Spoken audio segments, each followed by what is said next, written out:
mundët që të reagonte në këtë formë, thjesht i mërzitur sepse ne kemi qeverisur mirë dhe pse ka ndodhur kjo. Por ka një problem thelbësor kushtetues.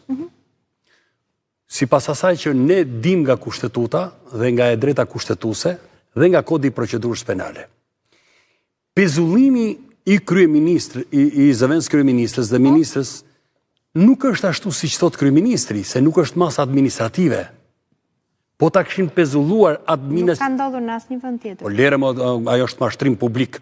Ka ndodhur në gjithë botën. Vene tjera japin ndërheqje vetë. Ka ndodhur në gjithë botën. Ta mbaroj sa është shumë thelbësor. Jo, japin ndërheqje dhe ikin. E para ka moral, politikanët evropianë kanë moral dhe Iku Mogherini sot, moj. Iku Mogherini. Na dorëheqen, po. E para ato kanë moral dhe japin dorëheqje përpara sa të shkojnë në pikën e pezullimit nga gjykata. Së dyti, kjo është më e rëndësishmja. Një çështje gjykata kushtetuese ka tre pika, tre kritere. Së pari vërteton legitimitetin e subjektit që ka bërë kërkesën. E dyta është afatet kohore, ligjore. E treta është, a është në fushën e përgjegjësisë gjykatës apo s'është. Që gjykata kushtetuese të trajtojë një problem të kushtetutshmërisë duhet të ekzistojë një konflikt juridik. Pra konflikti juridik në këtë rast nuk ekziston, sepse gjykata kundër krimit dhe korrupsionit nuk e ka pezulluar si masë administrative, e ka pezulluar si masë sigurie parandaluese për një procedim penal, nga i cili vijnë pasoja shumë të rënda nëse do të qëndrojnë detyrë. Sepse intimidon dëshmitarët, varësit e saj të cilit i ka të implikuar në vërmëtari kriminale të korrupsionit e tjerë. Pa nuk do të ishte më mirë ta kishte bërë arrestim që ti kishte të gjitha të ndaluara? Nuk e arreston dot pra se kryeministri i Shqipërisë, të lutem, jo.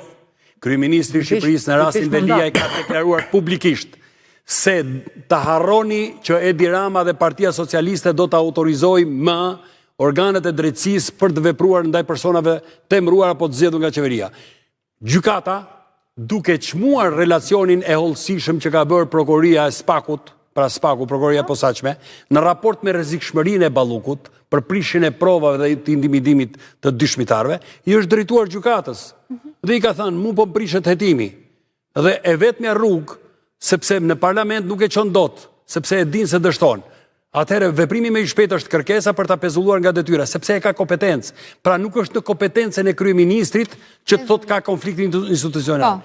Pa pezullimi si masë sigurie shtrënguese është ekskluzivisht e drejtë e gjykatës dhe nuk është e kryeministrit apo e qeverisë. Pezullimi si masë administrative është e kryeministrit.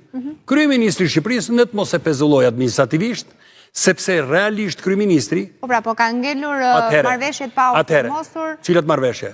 Në mos firmosën marrëveshjet në të caktoj një tjetër, është më mirë të mos firmosën se sa të na i firmosi dhe të na përfaqësojë në përbot një njeri i korruptuar. E dëgjove pra, e për ligj pastaj një proces që prezumimi ka fajsisë... Po atëre në cilin vend të botës ndodh që vendimi i gjykatës nuk zbatohet si kryeministri brenda 24 orëve duhet kishte mbledh qeverinë dhe ta shkarkonte. Jo, por për ta ankimuar ka hallka. Duhet ta pezullonte në zbatim të vendimit të gjykatës kryeministri dhe pastaj ta shkojë.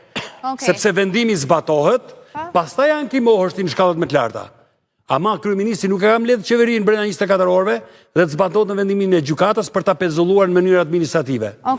Mirë, në mënyrë ekskluzive për Report TV, Ambasada Amerikane ka pasur sot një reagim, pavarësia e institucioneve të drejtësisë në Shqipëri mbetet thelbësore për bashkëpunimin e vazhdueshëm SBA-Shqipëri në luftën kundër krimit transkufitar. Ne nuk kemi komente mbi çështje ligjore në vazhdim. Gozhd për Ramën.